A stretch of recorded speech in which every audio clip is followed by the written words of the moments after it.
You know I still believe it. You and me. 'Cause every night I go to sleep, I can see it like a movie in my dreams. Putting my face in the dirt on the ground, still I raise up to take back the crown. Yes, you can break my body, but you can't lock your soul of a man down. I'm saying, for me, it's like I don't look back at my life and say, man, I wish I would have done this when I was in college, when I was playing. Man, I wish I would have done that when I was playing professionally, because I gave it all I had.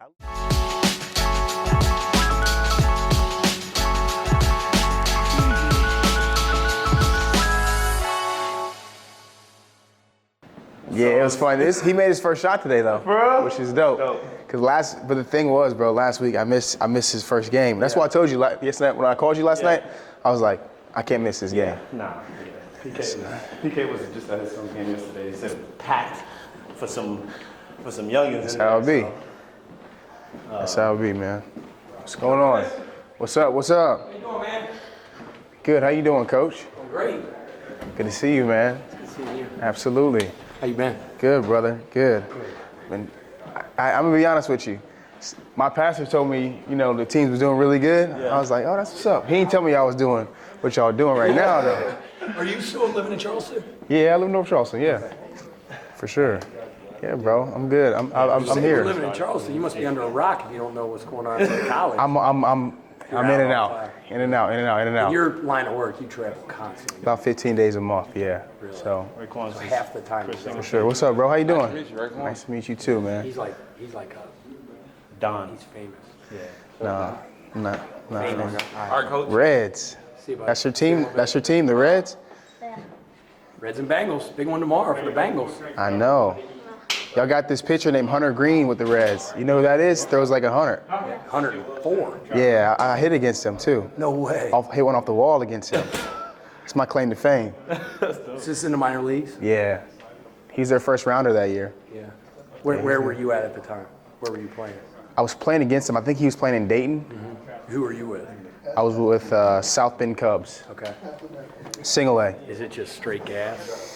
Yeah, but I off the wall. But at that time though, he didn't really have a breaking ball. So it was just straight. Oh, straight fastballs. You're gonna be late the first one, but you just cheat a little bit. You cheat a little bit, get the head out. You go a long way. Oh, for sure. You just gotta make contact. Ryan, Chris. What's up, man? How you doing? Nice to meet you. Nice to meet you too, buddy. Famous, big time dude. No. I'm just a speaker though. That's what I do. But like, Don't worry, bro. Yeah. What's up, bro? How you doing? Good. I don't know if you remember. You came to Bethel to speak. Like Word? 2 years ago. Yeah, you did. I got a picture. What? Yeah, it's facts. Bethel what? University? Bethel College. Bethel Kansas. College. And you were there. I was there. You were playing ball there? Yeah, I was. Let's go. Bethel College. That's dope, man. That's small world, man. What's up, man? What's up, bro? How you doing? We good? Yeah, we good. That's crazy, man. Bethel College. Let's see if I can find the flips. Bethel. You remember that? I don't remember that. I'll be honest with you. I do like That's how many jumps he be doing. All these games. Bethel.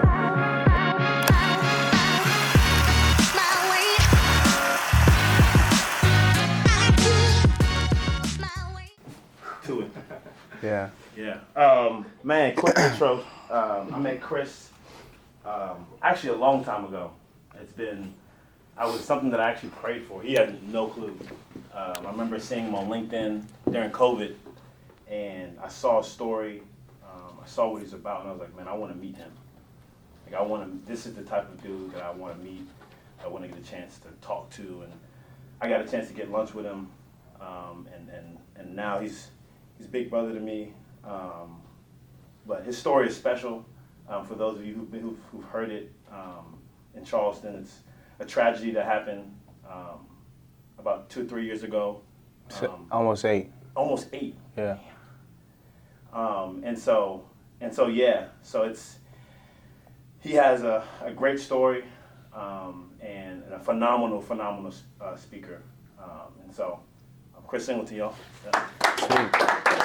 Boys, I just did Alabama's basketball team, and they've got a freshman, Brandon, who's been playing extremely well. So I've been really staying connected with him.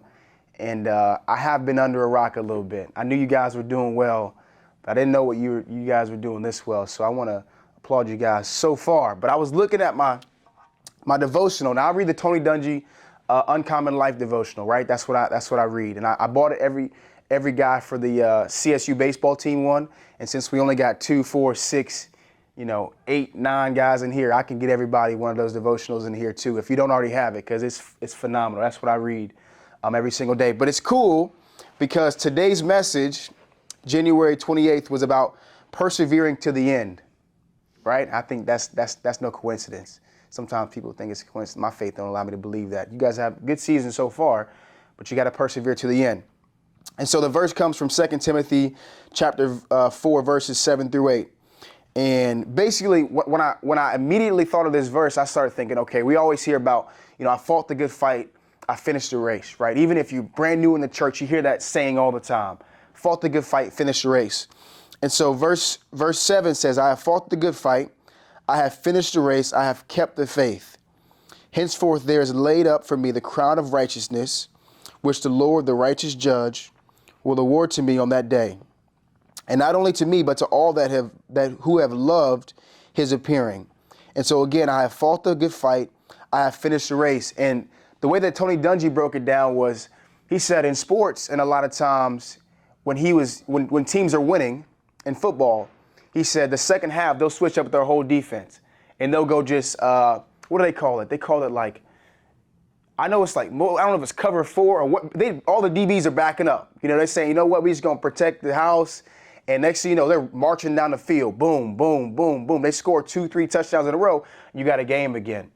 He said, he's like, why did they switch to defense when they were doing so well the first half? But it happens where you're like, let me just protect the house. Like, we up by 4, 5 touchdowns right now. Let me just protect the house. And all of a sudden, when they switch it up, it becomes a game. And he said, basically, if we're doing well, we got to keep going, persevere to the end. And I started thinking about my life, and one of the reasons why I'm a speaker now, and I don't have any regrets. I used to play professional baseball for a couple of years, got drafted by the Cubs, and I don't have any regrets when I look back at my life because, I get to be around athletes a lot now, but it's also like I gave it all I had, man. I gave it all, and I'm not one of them dudes that say, I had an injury, coach. Some dudes like, I had the injury, that's why I'm not in the big leagues. I'm 26. I should be in the big leagues if I was good enough. This is my prime right now, right? That's when they get the big contract, when they're 26. But I look back at my life and I don't say, man, I wish if I would have just done X, Y, and Z. It's like, no, I gave it all that I had when I was an athlete, right? Even now, I make more money now than I would have if I was on the league minimum. So I'm not really tripping off that, right? But that's the goal that I had. But I'm saying for me, it's like, I don't look back at my life and say, man, I wish I would have done this when I was in college, when I was playing. Man, I wish I would have done that when I was playing professionally because I gave it all I had. I look at guys like, Mike Trout. I look at guys like Mookie Betts. I'm like, man, these guys are unreal. They are so good. Like, I feel like when I was a kid, I thought I was good. Like, you couldn't tell me I wasn't gonna get to the big leagues when I was a kid. When I started playing against how good these guys are, I have so much more respect for them now than even when I was playing, because I see how tough it really is to get there. And I thought I was sweet. But when I look back at my career, it's not like, man, I wish I would have done this or done that, because I gave it everything I had, right? I fought the good fight. I did what I could. I'm healthy as can be. All I do is play men's league basketball now, right? That's all I got. But I fought that good fight. And when I think about this scripture, and when we live our lives in a way that we say, hey, man, I gave it everything that I could. I know who I was called to be when I was on this earth, and I gave that everything that I could. For me, I know that I'm called to love people, right? The Bible says that we should love our neighbor as ourselves, right? And so for me, I know that that's what my mission is, to teach people and love people that way.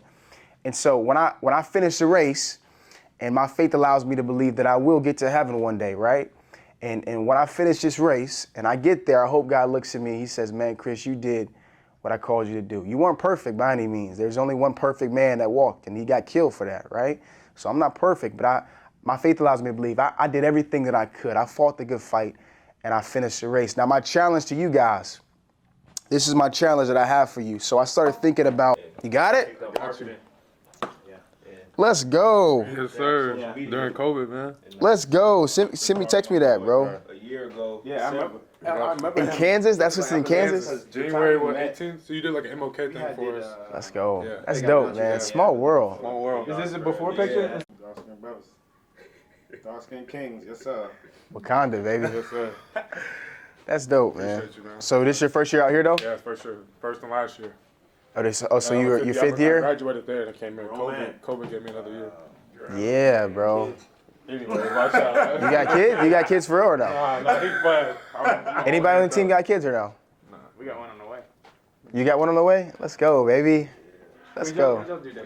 Dang, July. I think All I right, had Chris. that kid on my team. May? All right, bro. Yeah, man. Absolutely. Yeah, appreciate it. Good to see you, Yes, man. sir. That depth perception. That don't clean. Knock it down, baby.